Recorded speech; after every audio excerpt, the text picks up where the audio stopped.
Ele não deve nada à justiça? Lula é Eu acho que inocente? ele pode, eu acho que ele está liberado neste momento, porque tudo que foi renovado, tudo que o Supremo determinou que deveria ser anulado e renovado diante de um foro competente, acabou prescrevendo. Quem se beneficia da prescrição não é exatamente inocentado. De modo que eu acho que o que aconteceu com a Lava Jato, Fabiola, foi uma lástima, por conta de erros, erros, sem dúvida, cometidos pelos condutores do processo. O processo acabou ruindo, acabou implodindo.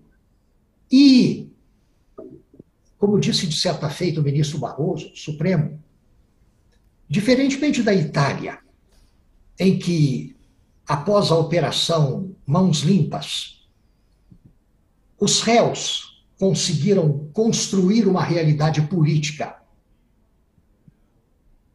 de maneira a garantir-lhes a impunidade, os nossos réus não quiseram apenas a impunidade. Eles querem vingança. A sede de vingança é visível no rosto de todos eles. E é isso que mais me preocupa.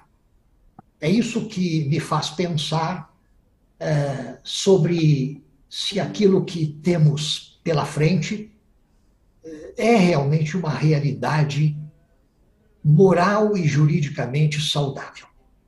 Ministro, Porque os Quem condutores da exatamente Lava busca Jato, vingança, ministro? Acho veja importante bem, entender. veja bem uma coisa.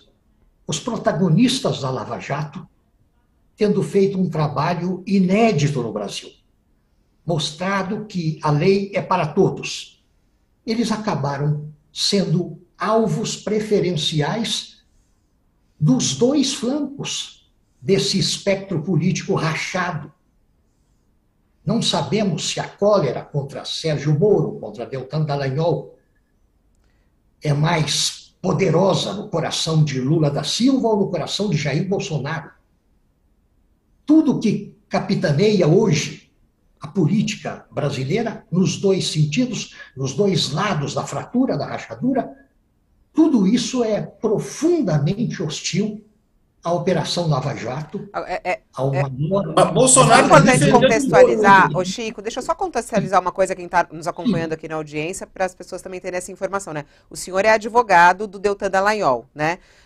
Não, eu defendi num determinado processo em que ele foi alvo de uma queixa do senador Renan Calheiros. Foi neste processo, Só Renan nesse? Calheiros contra Deltan Dallagnol, que eu defendi perante o Conselho Nacional de Justiça. A pedido, isso foi feito pro bono, a pedido da Associação Nacional dos Procuradores da República, que eu ajudei a fundar em 1973. Nesses Ministro, eu só queria processos de agora, o observar. senhor não está defendendo ele, nesses últimos processos?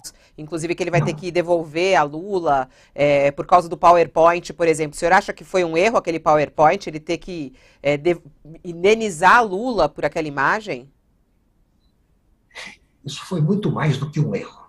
Isso foi uma calamidade de todo o tamanho, mas que eu tenho certeza de que será corrigida.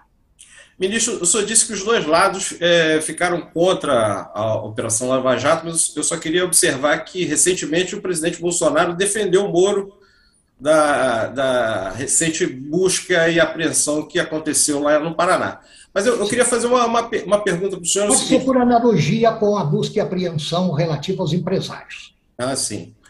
Eu queria só perguntar ao senhor o seguinte: diante do que o senhor classificou como erros da Lava Jato, que muita gente classifica como barbaridades jurídicas, né? Como conduções coercitivas sem motivo, grampos ilegais em escritórios de advocacia, e assim, vários episódios que já foram exaustivamente relatados na imprensa.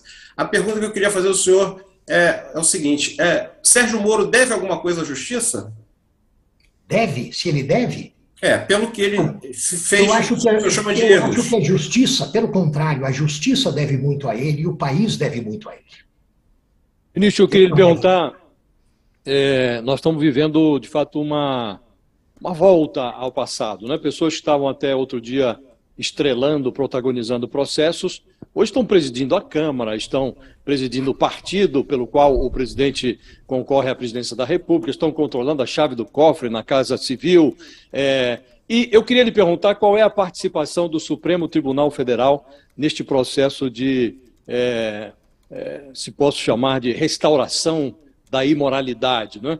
O Supremo esteve num lado, depois mudou de lado, era a favor da prisão em segunda instância, depois ministros mudaram de posição em pleno voo, quando a operação se aproximou do PSDB, ministros que eram a favor da prisão em segunda instância mudaram de posição. Qual é a participação do Supremo neste processo? O Supremo avalizou a 13ª Vara de Curitiba como legítima para julgar causas que depois retirou de Curitiba.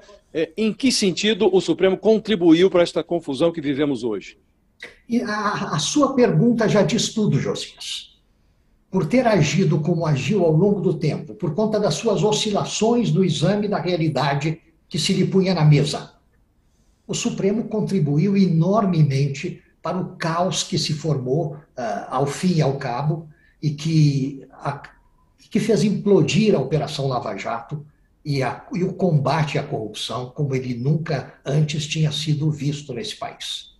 É nesse sentido que eu acho que o tribunal, se guardasse alguma uniformidade, alguma colegialidade no seu procedimento e alguma uniformidade, uma natureza retilínea nas suas decisões, contribuiria enormemente para a segurança jurídica dos brasileiros e para a pacificação do país, em última análise. Eu lhe perguntaria também, ministro, se o senhor não enxerga, o senhor disse há pouco que Sérgio Moro não deve nada e tal.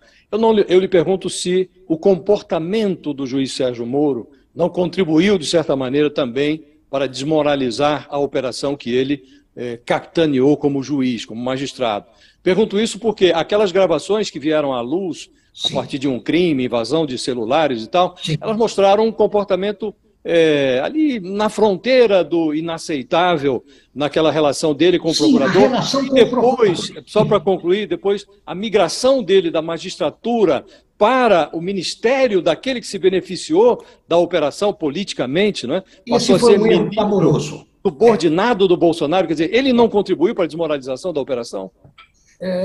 Não há dúvida de que o seu comportamento é típico de quem se entrega a uma função judiciária sem conhecer certas malícias da política, sem conhecer certas possibilidades técnicas de invasão da privacidade.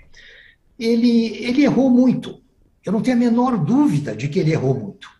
De que tivesse sido, enfim, melhor inspirado, melhor aconselhado, tivesse refletido mais.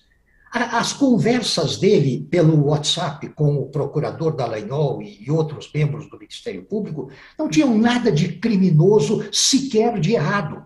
Se nós formos invadir, Josias, a correspondência privada entre advogados, entre juízes, entre procuradores, entre cônjuges, entre amantes, entre quem quer que seja e quem quer que seja, não há limite para o estrago que isso pode causar se um hacker matreiro como aquele joga isso na publicidade mais desenfreada.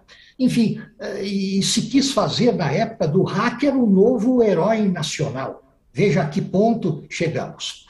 Agora, não houve nada que afrontasse a lei, mas houve sim uma exposição totalmente imprudente dos diálogos entre juiz e procurador, e quando Sérgio Moro aceitou o Ministério da Justiça de Jair Bolsonaro, ele cometeu o erro mais clamoroso da sua existência e certamente sabe disso.